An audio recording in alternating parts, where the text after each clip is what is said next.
This issue of Anunuebe 3 impụta na-ekwu okwu ya, I've got a lot of reaction. Do you understand him? I know if I you're a human being like me. Before you know, you disagree on something, make sure that in my fafu and then you verify you go. For one is you put in the other. Oburo nkwu the 10. Ibia wolekwe based on assumption if you know. Na wole defend the family. No. Weird that in English prove.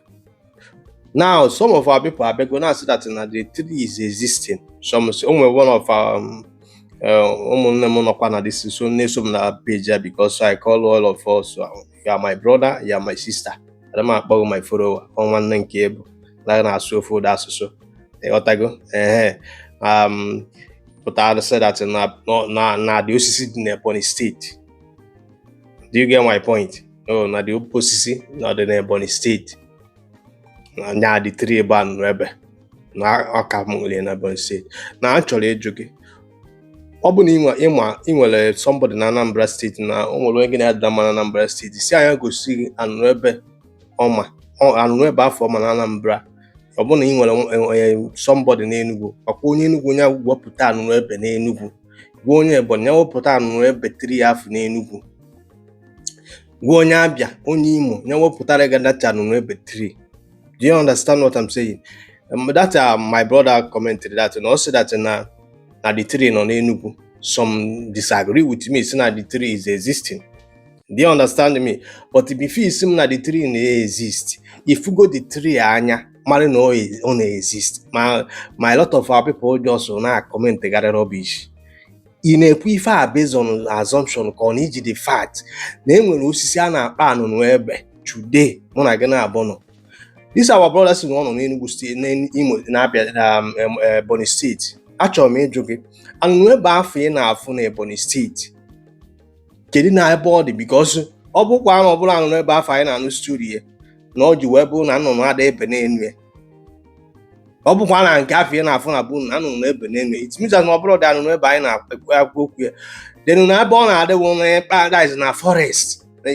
Sometimes I say na even forest. Ma ọ na-aja agụ. Ma ọ na-aja ọfịa. Do you understand? Ife nji agwa gị ife anwụ onye Igbo ka ndị dibịa hapụsị Igbo wayo. So many of them na-asị na ya eji Anunuebe were lụọ ọrụ. Ọbụla nwere ife dị nwere Anunuebe ọbụla. Pụta ya taasị ahụ 5 million ekwuo na achọrọ ịlụrụ gị ọrụ. For what now? Na-agwa ya kịta na ịpụta na comment section na-asị na Anunuebe na-eme izizi. Kedu ebe ifuru ya?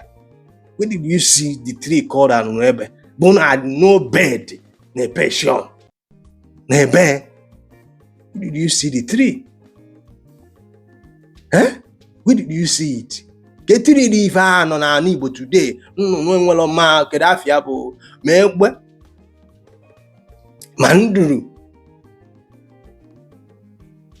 ma kedu afịa bụ udene. Ọ dị bed onwere bed na-efe ape n'enu ya. Ekunu na-agwa dị ya. Mpụta ebe a na-akọwala gị based on what is on ground na-akọrọ m akụkọ based on ife ashị gị or based on akụkọ akọrọ gị na nna-aka akụkọ superstition.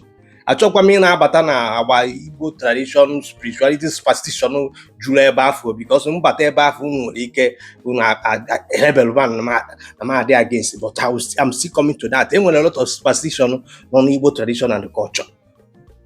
If you know, you know. Enwere a lot of superstition not there. Oh, no one be na uno bunu. Mana mmadụ ga-ahụ. Tani no pro superstition. I don't want to come that side though. They understand me. But on my message me ebe a ka and creating the awareness ka ịchọpụta na nwa dibịa na-agwa gị weta 5 million or 10 million or 3 million na ngwongwo anyị ji wee lụrụ gị ọrụ na Anunuebe na o nwere ebe anyị eje wee wetie na o ji wee bụrụ dị na Katangura na o ji wee bụrụ nọ na Porto Novo Cotonou nọ na Benin. Ndị abụ wayo kafa na egwu gị. Many of them say pụbara ife a na-akpa Anunuebe before. I'm just telling you this for my own understanding. Unless you know egosiri m si m na ife abụ the 3 but for my own understanding and my verification onwebere osisi m fụrụ ma basị m ife abụ Anunuebe 3 bụ nnụnụ ada ebe n'elu ya and ife niile ifere a na-akọrọ gị around Anunuebe is all about superstition and the story. Do you understand me? ihe a bụ superstition ka ọ bụ, ọ dịrọ verifiable. Achọrọ m ịbịa sịba na ife gbasara Anunuebe bụ fallacy. I don't want to go that side, but ife na-agwa gị na superstition ka ọ bụ, is an story. Gị nwa kịta na-achị defend amalọkwana maka ya, bụ na ọkwa akụkọ akọọlụ gị based on spiritual teaching. Ife na-aka aka ya belief system, ana m agba gị ife fact. Ihe a nwere ife a na-ekwu okwu ya enwe the proof. That is where I'm going. Ịghọtago? Maka nwa dibịa ịbịa agwa gị dat na o ji wee bụrụ na osisi nwa na Anunuebe na ya ejebe nwa ka m ji agwa gị ife a. Onye dibịa na-agwa gị na o ji Anunuebe rụọrụ gị ọrụ bụ fraud ka ọ chọrọ ịpịa gị. Just telling you for the fact ekenekwe me if you like can I believe na o nwere osisi nwa bụ magical power, possess spiritual power, this that na all the somewhere nwa na ndị dibịa na-eje na ya na eme n'osisi ya ka eji arụ ọrụ nwa na metụcha ya. Ibe niile a na-akọrọ gị bụ superstition nwanne m. Nwere the particular thing in Igbo today, you can call it Anunuebe or Anunuebe. Do you understand me? But to let them point that tree to you, if you have Anunuebe. Yotago, mana ọkwara nke dị na village gị na Anunuebe na-enu ya, oishi osisi na ilo ndị ọzọ na oishi ndị ọzọ na-ekwu n'okpuru ya. Mana ọ bụrụ na Anunuebe a gwara m na gị na-abụ ka ị na-ekwu maka ya. Anunuebe nke afọ ị na-ekwu dị iche. There a lot of superstition and spiritual story there around Anunuebe. That is where I'm going. Ịghọtago, ọ na nke a dị na village gị na Anunuebe na ya na oishi ndị ọzọ na-ebe anụ na ọ bụrụ na aja agụ nwanụ ka ọ dị. Izi mita na ọ bụrụ Anunuebe afọ a na-agba m na gị na-abụ ka ọ bụ na kenekwenu m ụnụ. Yakwa na argue. Argue che put your evidence or if nọ na ya. The proof that such thing exists. Ya mesịa.